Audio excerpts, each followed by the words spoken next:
कश्मीर के लिए नई नवेली वंदे भारत एक्सप्रेस ट्रेन सज धज कर खड़ी है। यहाँ पर आप ट्रेन देख सकते हैं और इस ट्रेन का एक खास अंदाज है, क्योंकि इस अंदाज की अगर हम बात करते हैं तो इसको खास तरीके से तैयार किया गया है।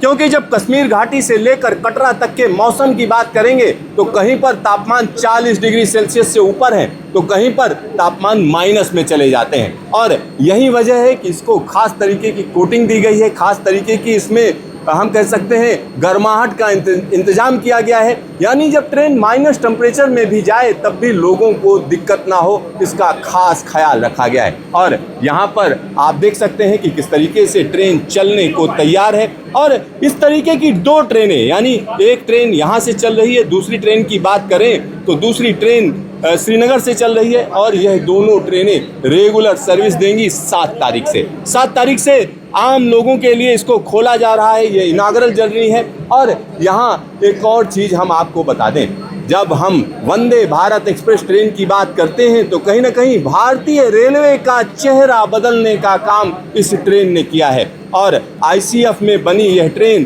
पूरे देश में अपनी पहचान बना चुकी है। और एक और बड़ी बात मैं आपको बता दूं, इस तरीके की स्लीपर ट्रेनें भी आने वाले दिनों में आने जा रही हैं। तो स्लीपर ट्रेनें भी आने वाले दिनों में चलेंगी। खास तौर पर इस पूरे के पूरे ट्रैक की बात करें तो 272 किलोमीटर लंबा उधमपुर से लेकर बारामूला तक का यह रेल प्रोजेक्ट अपने आप में खास हो जाता है। 1999 से इस पर काम शुरू हुआ, 2003 में नेशनल प्रोजेक्ट डिक्लेयर किया गया। और उसके बाद की अगर हम बात करें तो निश्चित तौर पर हम कह सकते हैं कि यहाँ पर यह ट्रेन कहीं ना कहीं इसके अंदर हम आपको लेकर चलते हैं, आपको हम दिखाते हैं कि किस तरीके से यह ट्रेन खास हो जाती है। और यहाँ एक और चीज़ मैं आपको बता दूं, जब आने वाले दिनों की बात करेंगे तो इस तरीके की और भी ट्रेनें इस रूट पर अलग अलग जगहों पर चलेंगी। तो यहाँ हम आपको दिखा रहे हैं कि आखिरकार यह जर्नी खास क्यों हो जाती है।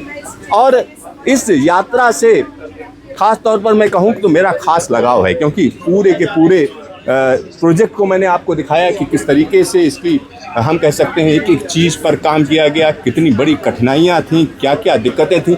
आज तो आप इस ट्रेन में बैठेंगे और आराम से निकल जाएंगे। हजारों हजार लोगों ने इस पर काम किया है। कई इंजीनियर्स ऐसे थे जिनको हम कह सकते हैं उनको अपने हेल्थ संबंधी प्रॉब्लम हो गई।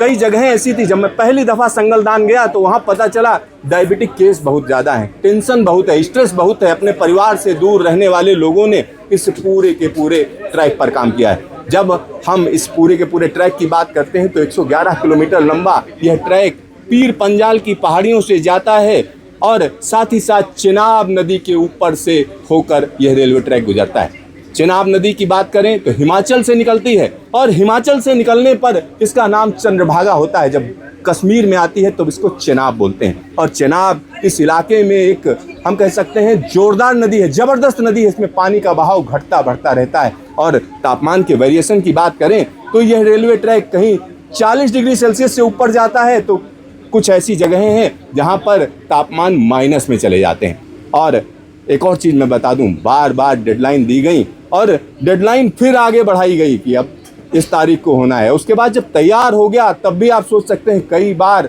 उद्घाटन होते होते रह गया, लेकिन आज हम कह सकते हैं उद्घाटन की तिथि आ गई है। ट्रेन के अंदर हम बैठे हुए हैं और सीधा सीधा कश्मीर घाटी की तरफ ये ट्रेन जा रही है। Siddharth news station, Katra, Jammu Kashmir.